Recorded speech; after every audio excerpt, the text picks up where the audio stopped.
오늘 함께 나눌 말씀의 제목은 구름입니다. 이스라엘 백성들이 출애굽한 후에 가나안 땅을 가는데 그 사이에 광야가 있었던 거예요. 이 광야니까 광야거든요. 사람이 살 수 없는 곳, 거기서 먹을 것을 구할 수 없고, 거기서 안전하게 거주할 만한 거처를 구할 수 없고, 거기서 새삼스럽게 옷을 구하거나 또 안전함을 구할 수 없는 곳, 사람이 거처하기에 불리하고 때로 불가능하기까지 한 곳이 광야인 겁니다. 광야를 지나가는데 한둘 정도가 아니라 수많은 한 민족이 그 광야를 건너가는 것은 불가능한 일입니다. 게다가 이스라엘 백성들은 그 광야가 어떻게 생겼는지, 어디까지 이어지고 있는지, 그 광야 가운데 있는 길이 어디를 향하고 있는지 알지 못해요. 가본 사람이 없습니다. 가나안 땅을 향해서 간다고는 들었으나 가나안 땅이 어디 있는지 이 사람들 몰라요. 그야말로 한 번도 가보지 않은 곳을 향해서 가는데 그 사이에 광야가 있었던 거고, 그 광야를 지나기 위해서 하나님께서 백성들에게 허락하신 것이 구름이었던 겁니다. 이스라엘 백성들이 처음 구름을 만날 때가 언제였냐 하면 홍해를 눈앞에 둘 때쯤, 이스라엘 백성들이 이집트를 벗어나서 탈출해서 급한 걸음을 걸을 때 그 앞에 갑자기 나타난 것이 구름이었고, 그 구름이 그들의 앞길을 인도해 갔던 거예요. 이때 구름을 처음 만났습니다. 말씀 먼저 같이 읽어보죠. 출애굽기 13장 21절 말씀입니다. 22절까지 같이 읽을게요. 시작. 여호와께서 그들 앞에서 가시며 낮에는 구름 기둥으로 그들의 길을 인도하시고 밤에는 불 기둥을 그들에게 비추사 낮이나 밤이나 진행하게 하시니 낮에는 구름 기둥, 밤에는 불 기둥이 백성 앞에서 떠나지 아니하니라. 이 출애굽기 13장 22절, 21절 그 얼음에 어떤 이야기가 등장하냐면, 바로가 더 이상 이스라엘 백성들을 붙잡고 있지 못하고 나가라 그러는 장면부터 시작해요. 나가라 그래서 나오기는 했으나 어디로 가는지 어떻게 알아요?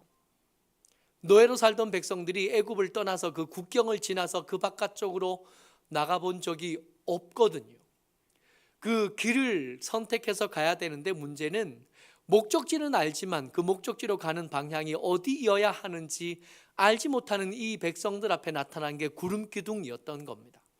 구름 기둥이 그 앞으로 나가요. 근데 그 구름 기둥이 나타날 때쯤 백성들은 듣지 못했던 하나님의 독백이 성경에 기록되어져서 여러분들과 제게 전해집니다. 가장 가까운 길, 이 애굽에서 출발해서 목적지가 됐던 가나안까지 가는 가장 가까운 길은 블레셋을 관통하는 길이라는 거예요. 근데 블레셋을 관통하는 길은 이 호전적인 민족들과 전쟁을 만나야 되니까 400년 넘게 노예로 살던 사람들이 전쟁을 만나게 되면 그 숫자가 아무리 많아도 제대로 그 전쟁을 수행할 방법은 없는 거예요. 그래서 탈락. 나중에 이 지리를 공부하고 역사를 공부하면서 알게 된 다른 길들이 있더라고요. 남쪽으로 치우친 아라바 길이 있고요. 이게 북쪽으로 치우친 블레셋을 통과하는 길, 남쪽으로 치우친 아라바 길, 그리고 그 가운데로 있는 이 또 다른 수르 길이 있는데, 이 세 가지 길 중에 하나님께서 선택하신 길은 이 세 가지 길, 이미 나 있는 어떤 길도 아니고 홍해 광야 길을 선택해서 길을 가셨다는 거예요. 근데 하나님의 이런 속사정 이스라엘 백성들은 모릅니다. 뭐만 아닌가 하면 앞에 구름이 나타났고 그 구름이 진행하는 방향으로 걸어가는 거예요. 이때 이 구름은 이스라엘 백성들에게 내비게이션이 있어요. 이때 이 구름은 이스라엘 백성들에게 그 광야의 뜨거운 떼약볕을 가릴 양산이었던 거예요. 밤이 되면 참혹하게 추워지는 기온차가 한 30도 이상 나는 그 극심한 기온차를 견디게 해줄 난방 대책이었던 것. 이때 이스라엘 백성들에게 다른 선택은 없습니다. 살아남으려면, 이 광야에서 살아남으려면 그 구름 밑에 있는 수밖에 없는 거예요. 그렇게 3개월을 걸어갑니다. 3개월 동안 그 구름은 낮에는 구름 기둥이다가 밤에는 불기둥이 되어서 그 앞길을 계속 걸어가는 거예요. 3개월 동안 그 길을 계속 갑니다. 그 길을 가다가 전쟁을 만나기도 하고요. 그 길을 가다가 짠물 마라를 만나기도 하고, 그 길을 가다가 이런저런 우여곡절을 겪다가 3개월 만에 도착한 곳이 시내산이었다. 여러분들과 제가 때때로 생각합니다. 혹시 하나님 안 말고 다른 길이 혹시 우리에게 있지 않을까? 혹시 하나님 외에 우리의 길을 인도해 줄 또 다른 방법, 또 다른 대책이 우리에게 있지 않을까 생각해요. 이스라엘 백성들이 생각합니다. 왜 하필 이 길이어야 되냐고. 이렇게 짠물이 있는 길 말고 단물이 있는 길 없느냐고.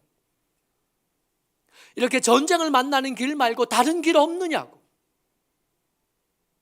우리가 예수님을 알고 예수님을 따라 걷기 시작했는데 길이 왜 이렇게 험하냐고. 오히려 예수 없이 사는 사람보다 우리의 길이 더 험하고 더 좁고 더 힘든 거 아니냐고. 이럴 것 같으면 더 편한 길을 찾아서 내 나름대로 길을 걸어도 되는 거 아니겠냐고. 여러분들과 제가 오늘 읽었던 교동문 한번 펼쳐봤으면 좋겠어요. 교동문, 우리가 읽었던 교동문이 48번이었는데 시편 106편 말씀이었습니다. 밑에서 하나 둘 셋 네 번째 줄에 보면 이에 홍해를 꾸짖으시니 곧 마르니 그들을 인도하여 바다 건너기를 마치 광야를 지나감 같게 하사 그랬어요. 홍해길을 피해서 홍해 바닷가길을 지나게 하시는 하나님의 방법은 뭐냐 하면 바다를 갈라서 광야 같은 길을 바닷속에 만드셨다는 게 하나님의 방법이셨다는 겁니다. 광야 같은 길이 편한 길은 아니잖아요. 광야 같은 길은 갈 수 있기는 하지만 거기가 편하고 안전하고 안락한 길이냐? 그건 아닌 거예요. 근데 기억해야 될 거, 그 광야 길, 그 바닷속에 있는 길이 드러나기 전에 거기는 뭐였냐 하면 갈 수 없는 곳이에요. 하나님께서 바다를 갈라서 광야 길을 만드셨는데 이 광야 길도 우리에게는 버겁지만 사실은 거기는 길이 아니었던 곳이에요. 하나님의 구름을 쫓아가는데 너무 버겁고 힘들어서 우리는 때때로 생각합니다. 다른 어떤 좋은 길이 있지 않았을까? 하나님께서 고민하시고 선택한 길이 그 광야길인데 고민하셨던 고민의 대상은 뭐였냐 하면 블레셋과의 전쟁하는 길, 바다가 거기 있었던 것처럼 애초에 가능하지 않았던 길, 우리에게는 최선이었으나 그 최선마저도 연약하고 모자란 우리에게는 버겁고 무겁고 좁고 협착하게 느껴졌을 뿐인 겁니다. 이스라엘 백성들이 지금 가는 길은 광야예요. 애초에 안락함하고는 거리가 먼 거예요. 바다는 갈라졌지만 그 갈라진 바다 안에 숨겨졌던 길도 우리가 느끼기에는 광야길일 수밖에 없던, 아무리 좋은 길로 우리를 데려가 봐야 우리는 그렇게 말할 겁니다. 왜 하나님 이렇게 오래 걸리는 길입니까? 왜 하나님 우리를 걸어가게 하십니까?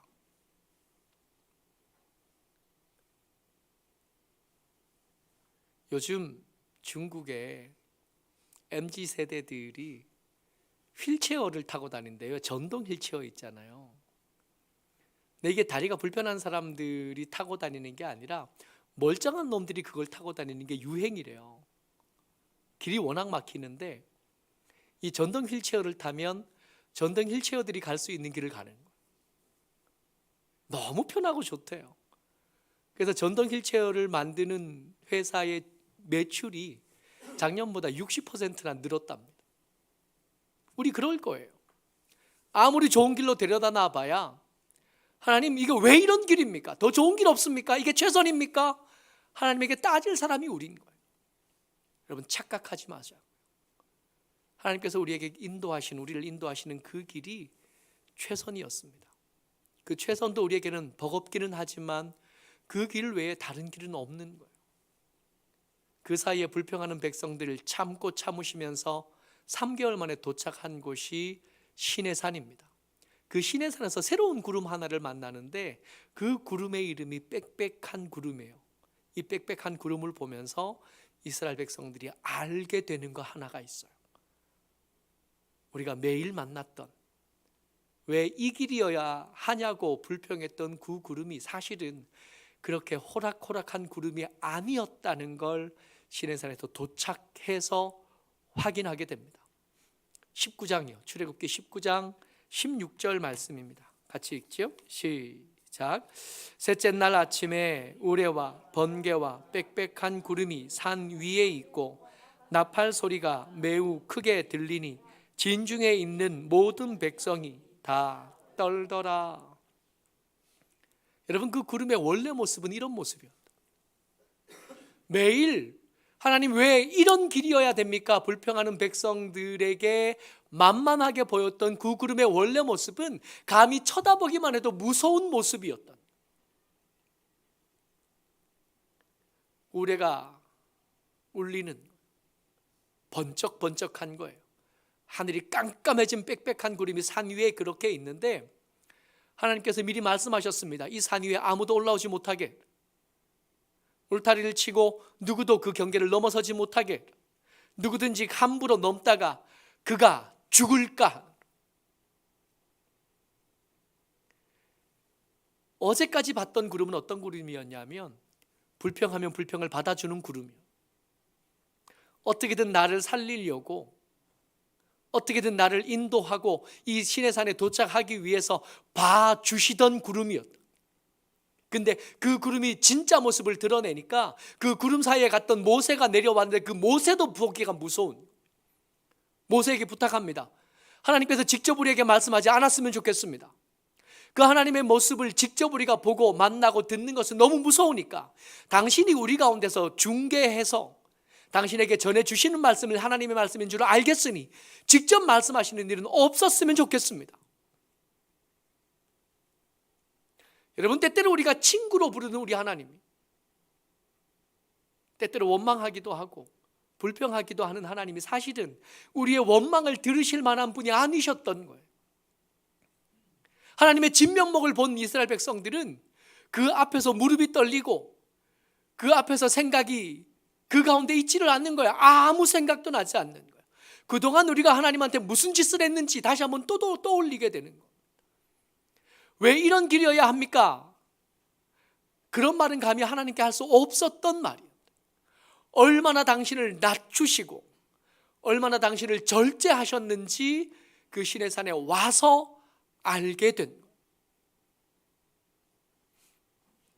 기꺼이 우리를 아들이라고 부르시고 우리를 딸이라고 부르시고 우리를 종이 아니라 친구라고 하시는 하나님의 원래의 모습은 감히 우리 시야에 들어오지 않고 감히 우리 귀에 들리지 않고 감히 우리가 느끼고 알기에 지나치게 크신 하나님이셨다는 거예요.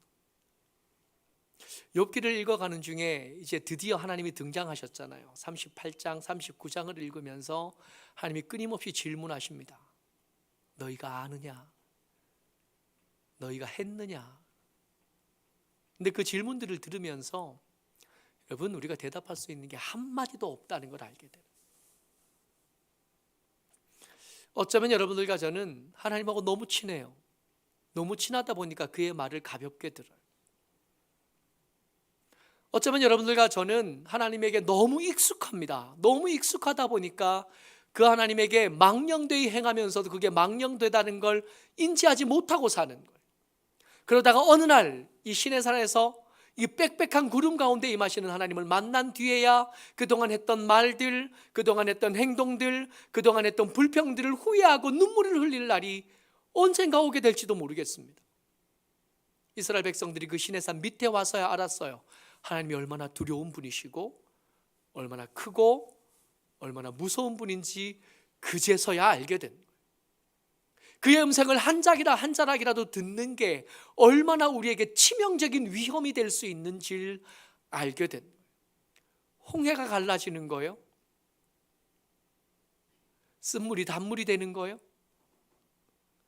손을 들면 이기던 그 전쟁이요? 하나님의 그 빽빽한 구름 앞에서는 아무것도 아니었던 거예요.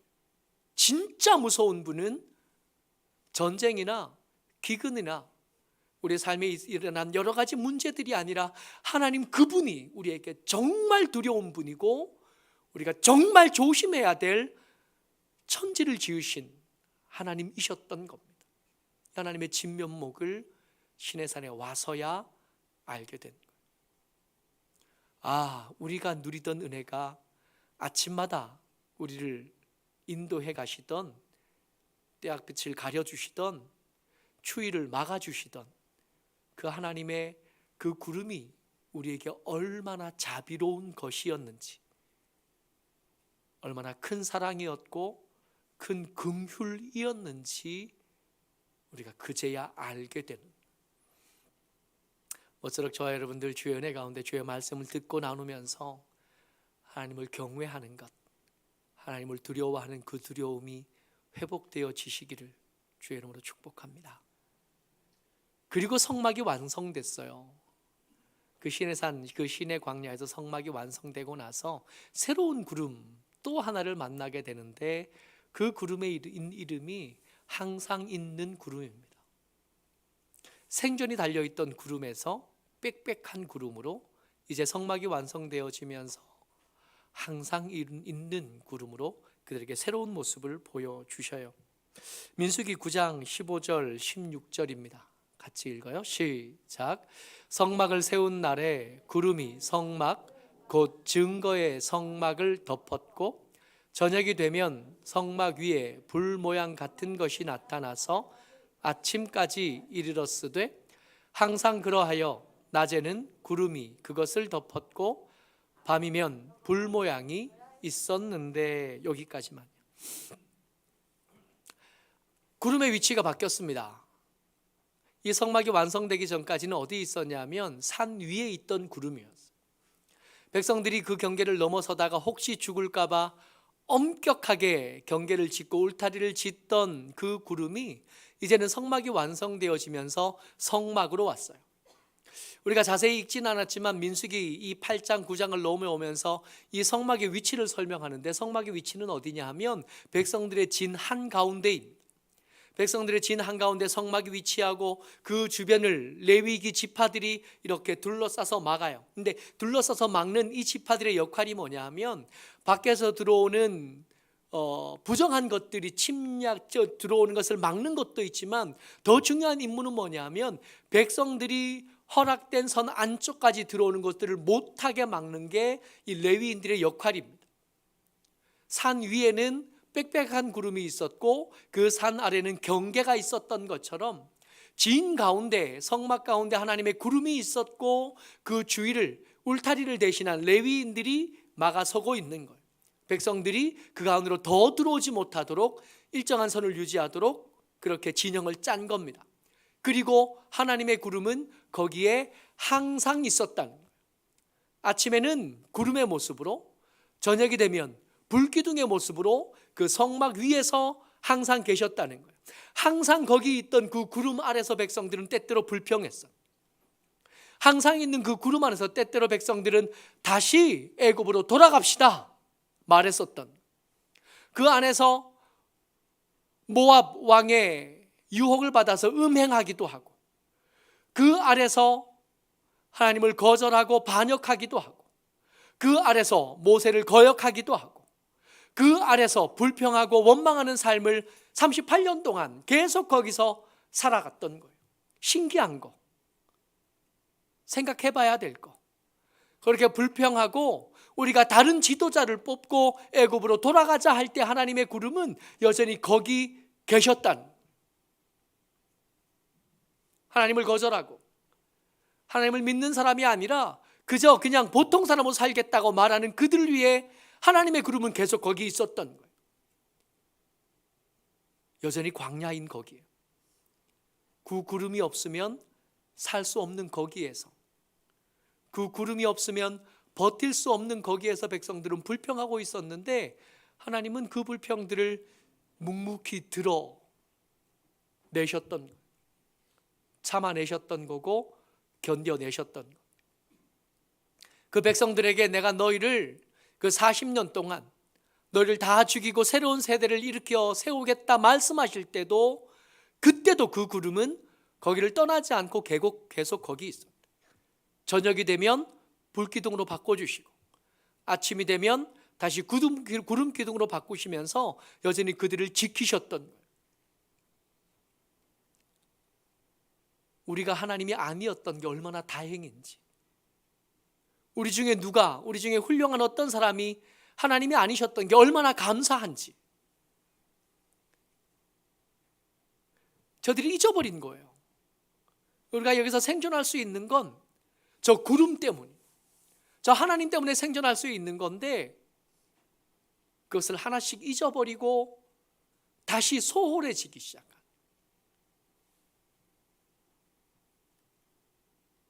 여러분들과 제가 예수 믿고 나도 그렇게 썩 바뀐 거 많이 없지 않던가요? 여전히 가난하잖아요. 여전히 아프고, 여전히 기도 제목인 채로 우리 가운데 그냥 있잖아요. 그렇게 우리의 변하지 않는 일상을 바라보면서 어느 순간부터 불평하는, 하나님의 구름이 내 가운데 있는데도 내 삶은 왜 이 모양입니까? 하나님의 구름이 저렇게 성실하게 변화하는데도 왜 여전히 우리는 좀 더 나아지지 못하고 이 모양 이 꼴인가요? 우리 삶은 언제 나아집니까? 우리의 형편은 언제 나아지나요? 아무리 이야기해도 도무지 바뀌지 않는 것 같은 거예요. 근데 잊어버린 거 있어요. 그렇게 불평하는 중에 우리의 일상이 계속 유지되고 있다는 것 잊어버린 거예요. 우리의 일상이 유지된 건 우리의 능력이 아니었습니다. 저녁이 되고 아침이 되는 것, 그렇게 하루를 또 살고 또 한 살을 더 먹고, 그렇게 한 해 한 해가 쌓여가는 일은 그냥 된 일이 아니라 하나님의 오래 참으심이 여전히 우리에게 여전했으니 그게 가능했던 거예요. 그 꼴을 보시면서도 하나님은 여전히 아침이 되면 그 불기둥이던 것을 구름기둥으로 바꾸셨다. 그 반역하는 것을 보시면서도, 그 땅이 입을 벌려서 그 반역하는 자들을 삼키는 그 순간에도 하나님의 구름은 여전히 그 위에 있었던, 그 반역의 밤에도 하나님의 구름은 여전히 거기 있다가 시간이 되면 그게 다시 불기둥으로 바뀌어 왔던 거예요. 그래서 삶은 유지될 수 있었고, 그 유지되던 삶은 계속 우리 가운데 불평의 이유가 되기도 했고 원망의 이유가 되기도 하면서 그 일을 계속 하셨던 겁니다. 그리고 오늘 우리가 읽은 말씀에 그 구름이 이스라엘 백성들을 인도해 갔고, 그 구름이 이스라엘에게 하나님의 말씀, 하나님의 명령을 전달한 도구가 되었다는 것을 읽었습니다. 말씀부터 먼저 같이 읽지요. 22절 말씀입니다. 같이요, 시작. 이틀이든지 한 달이든지 1년이든지 구름이 성막 위에 머물러 있을 동안에는, 잠깐만요, 여기서 이틀이든지예요. 구름을 따라 이동해서 도착했어요. 구름이 머물면 멈춰 서잖아요. 멈춰 섰다가 그 다음날 아침이 구름이 일어나면 움직이는 겁니다. 이틀이든지 한 달이든지, 그게 한 달 동안 머물러 있다가 한 달 그 다음이 지난 다음에 일어서면 또 가는 거예요. 1년이든지라고 되어 있는데 1년이라는 이 단어는 더 많은 날들이라는 뜻입니다. 그게 하루든지 혹은 이틀이든지 혹은 한 달이든지 혹은 그게 더 많은 날들이었어서 이미 그 자리에 익숙해졌고 이미 그 자리에 능숙해진 다음이라도 구름이 머물러 있을 때만 거기 있는 거예요. 구름이 떠서 옮겨가면 계속이요, 시작. 이스라엘 자손이 진영에 머물고 행진하지 아니하다가 떠오르면 행진하였으니 곧 그들이 여호와의 명령을 따라 진을 치며 여호와의 명령을 따라 행진하고 또 모세를 통하여 이르신 여호와의 명령을 따라 여호와의 직임을 지켰더라. 아멘. 하나님의 말씀을 따라한데 그 말씀이 어떻게 나타났어요? 구름이 있거나 혹은 떠올라 앞서가거나, 이게 여호와의 명령이었어요.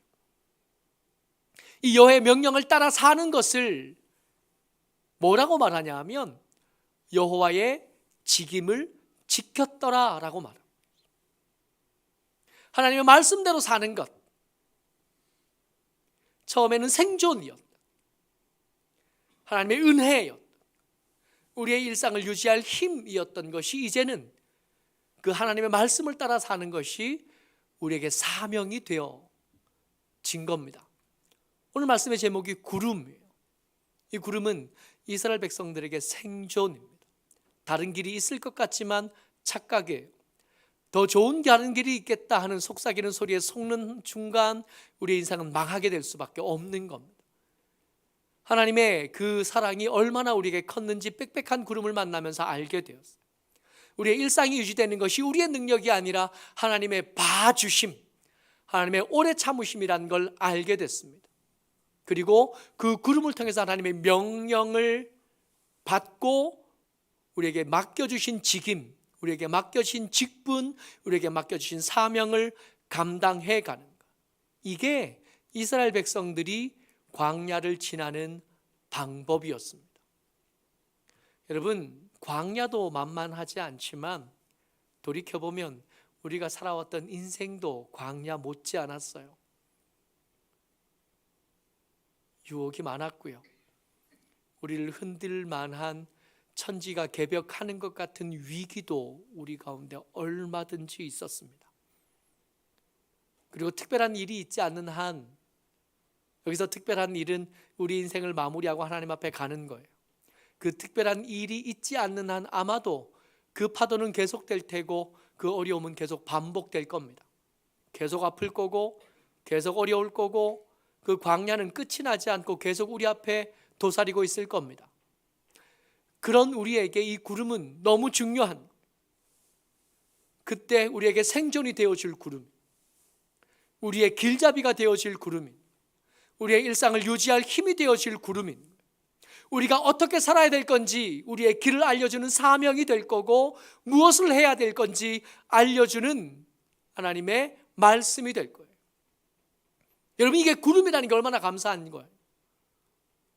누구라도 볼 수 있는, 누구라도 머리를 들고 눈을 들고 바라만 보면 그 구름은 다 보이는 거예요. 어떤 특별한 사람들만 볼 수 있는 게 아니라 보려는 마음만 있으면 누구든 보는 거예요. 가려진 것 아니고 숨겨진 거 아니고 선택된 사람들만 누리는 어떤 특권도 아니고 누구에게나 공개된 것이 구름입니다. 지금 당장 밖에 나가서 하늘을 보라는 얘기가 아니잖아요. 우리에게 말씀하시고 우리에게 길을 제시하시고 우리에게 은혜를 말씀해 주시고 그 사랑을 말씀해 주시는 성경이 우리에게는 이 구름일 텐데, 여러분, 이 성경을 읽어서 모두가 그 뜻을 다 아느냐? 그렇진 않지만 읽으려고만 한다면 누구라도 접근할 수 있게 우리에게 만들어주신, 우리 광야 같은 인생을 어떻게 사냐고요? 다른 뾰족한 수가 있는 게 아니라 우리에게 구름이 되신 이 말씀 붙잡고 살아가는 것, 이 말씀을 통해서 길을 보고, 이 말씀을 통해서 사명을 발견하고, 이 말씀을 통해서 주의 두려우심도 알고 그 사랑의 크기도 알고, 이 말씀을 통해서 우리 광야 같은 인생을 살아가는 겁니다. 2023년이 이제 다 마무리되어 갑니다. 2024년에 대한 특별한 기대가 있기는 하지만 여러분, 기대와 달리 그리 다르지 않을 겁니다. 여전히 어려울 테고 힘들 거고 지금 있는 문제들 그때도 계속 있을 겁니다. 그 광야 같은 24년 어떻게 살 거냐 하면 우리에게 구름 대신 이 말씀 붙잡고 사는 것, 말씀 읽어가면서 길을 찾고, 말씀 읽어가면서 힘을 얻고, 이 말씀 읽어가면서 우리의 사명을 따라 우리의 직분을 지켜가면서 그렇게 사는 겁니다. 어쩌록 저와 여러분들이 주의 은혜 가운데 이 구름 놓치지 않고 우리에게 구름된 이 성경 놓치지 않고 붙잡고 살아가는 하나님의 사람들 다 되시기를 주의 이름으로 축복합니다. 아멘.